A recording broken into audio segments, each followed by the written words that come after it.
Record. Okay, there we go. So, yes, you were telling me about the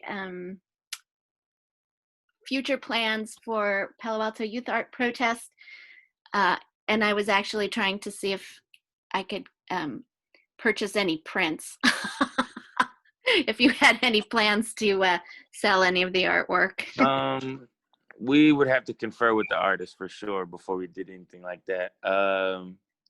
Because me and Lucia were not the two people that did the art itself. Like we did like one or two, but not, there was like 30 or 40 out there. The last one, it was like 40 or 50 probably actually. So we would for sure have to confer with the artist and see which ones they might want to let people buy, but nothing right now. And then, like I said, I don't know if you heard because my mic might have cut out, but immediately we don't have any plans to share right now, but we've been talking about things we could do when we are both in the same place at the same time. She's now in Minnesota for college, and I am still in Palo Alto doing online school. So we'll see. All right. Nice. Well, I like it. And I think you have support in the community. And I hope that you can hear more of it in the future. All right. You mentioned that you would discuss your experiences with racism in our public schools for educators like me who may want to improve our practices. Could you share what specific actions or lack of actions or curriculum items or practices did you experience in our Palo Alto schools that you would like to see changed? I'm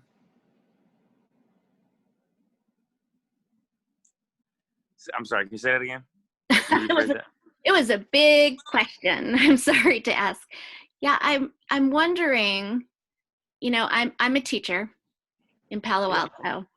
And as a teacher, you know, I want to hear from students how it feels from a student's perspective. You know, how can I change my practices? What can I do different in the classroom for my students of color, you know, to be a better teacher? How does it feel? And what specific things have my students of color experienced in the classroom in Palo Alto that I can change? What can I do better? That's really my question. Okay. Well, it depends on what subject you teach. Right. So, well, for me, I'm an elementary school teacher, but I know a lot of the other teachers who are listening to me, you know, teach all over Palo Alto Unified. Okay. I think if you are an English teacher, then I think it would be important to have stories from other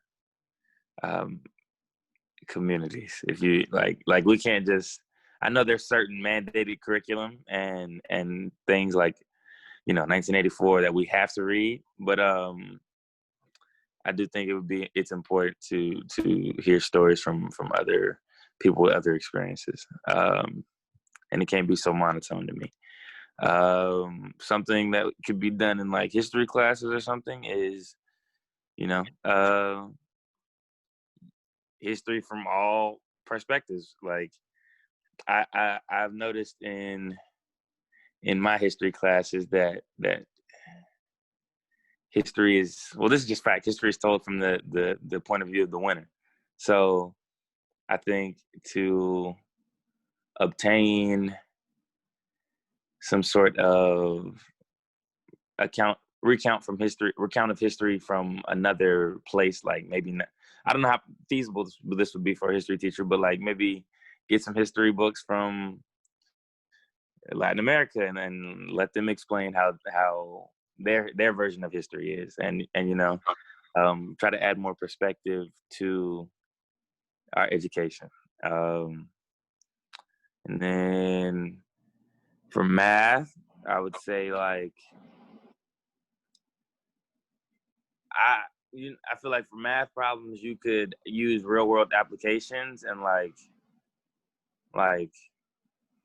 I haven't really thought about this that much, but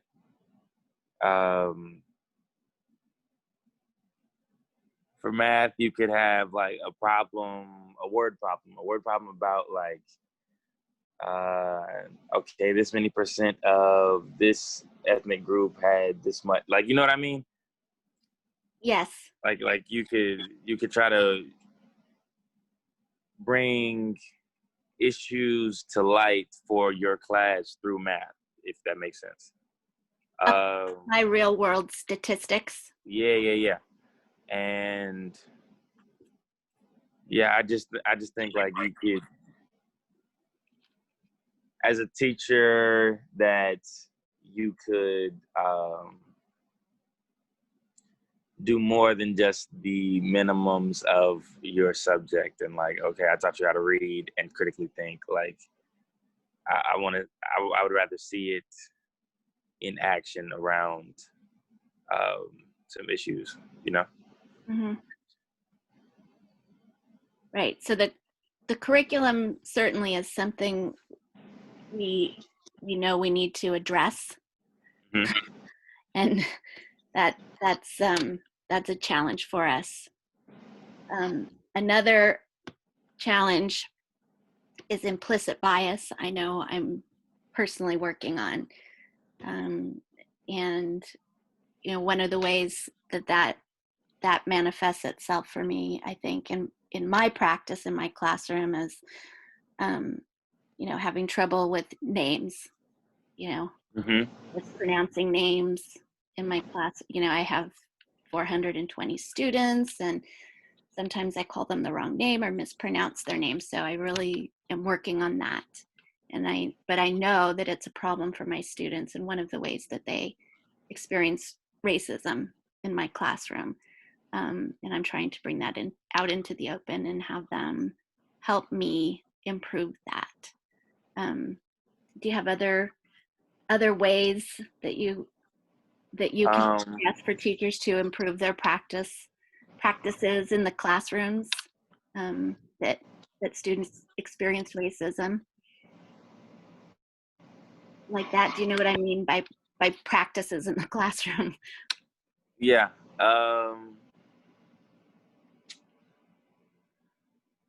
I think something teachers could do in Palo Alto would be like,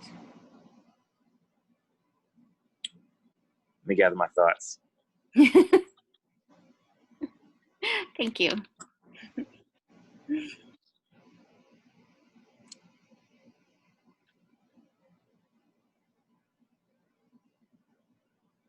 Okay. Something I think teachers could do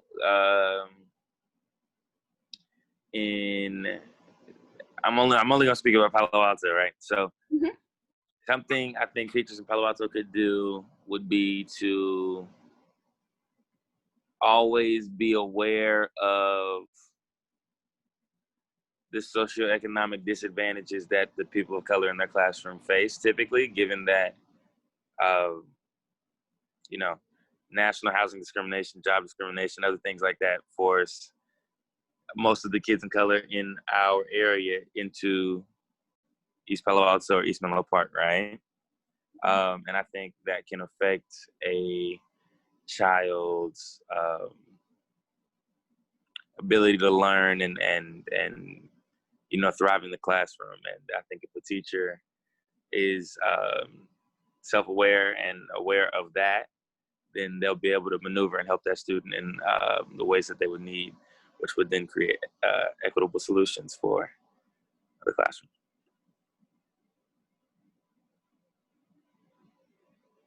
You said that very well, and very diplomatically. Thanks. And I'm wondering if I need you to say it less diplomatically for some teachers to understand. You know what I'm saying? Yeah, I know what you mean. Let me see. Like, maybe not, but a lot of us teachers are privileged and perhaps wealthier than our students. It sounds like that's what you're saying. Yeah, some of your students for sure, yes. Yeah. And we may not be aware of that. Um, you may not be aware, but I think some people are aware and don't think it affects their students, and they still expect the same output from that student as another that does not face those same challenges in their day-to-day life, which I don't think is quite fair. No, it's not. So I feel like if you're aware of that, and I don't want to say tame your expectations, because I think all students can, succeed and thrive, but um, just be aware of what may or may not go on for them outside of the classroom. And I think that can go a long way. Yeah. Thank you. And you had mentioned to me, you had answered some questions for me in email, which I really appreciate. And you mentioned the erasure of support systems. Okay. I was wondering if you could tell me specifically which systems you were referring to. I was referring to the college pathways. Um, College pathways at Gunn was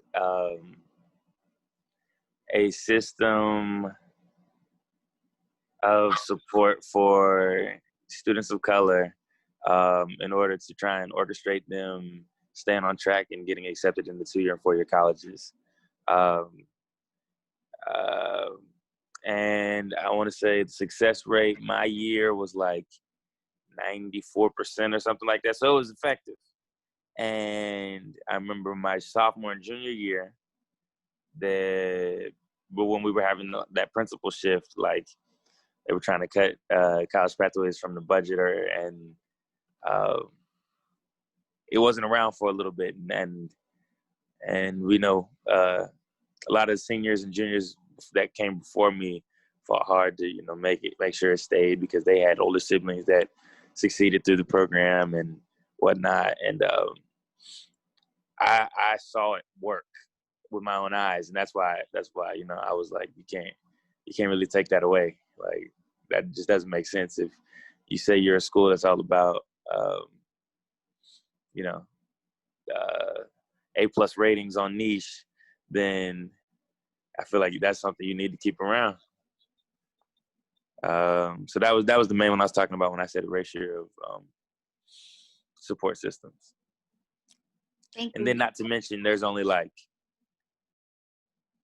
at Gunn, there's not a single black teacher, not a single one. There was one Kenyan teacher, and although he is of African descent, he cannot necessarily relate to all the nuances of growing up in America, for sure. And then administratively wise, we had three, and that's just the black ones. I couldn't tell you about the Latino people and how many. It wasn't a lot, though. I'll tell you that. It wasn't a lot. Yes, I think supporting our staff of color is another area that we can improve upon in our district as well. And so thank you for that. And if that makes a difference to you as a student, that's good to hear too. Because hearing from the students has an effect on the district. So it's good to hear you mention the college pathways too. Definitely. Because I think a lot of the people in that were in college pathways were first generation, or would have been first generation in their family, and it just was so useful for a lot of people. Personally, it wasn't I'm fourth generation, so one of the rare ones, but I know I have a lot of friends that are first generation, and that was something that they tell me all the time that they wouldn't have gone to school without college pathways. So I think it's worth keeping around for sure. Thank you so much for that. I really appreciate your advocacy there. I will share it. Mm-hmm. Thank you. Thank you. Do you have anything else to share with me? I think during this recorded interview, I think that's the end of my questions for you now. I really, really appreciate your willingness to talk with me and help us improve our schools, Hudson. Sure, no problem. No problem. My little brother goes to Gunn now, so I'm trying to get it going. Yeah. Oh, that's really sweet. I hope that for your brother's sake and for everyone behind him that we can do better. And you are, in my opinion, really making things better. So do you have anything else you wanted to share before I stop the recording?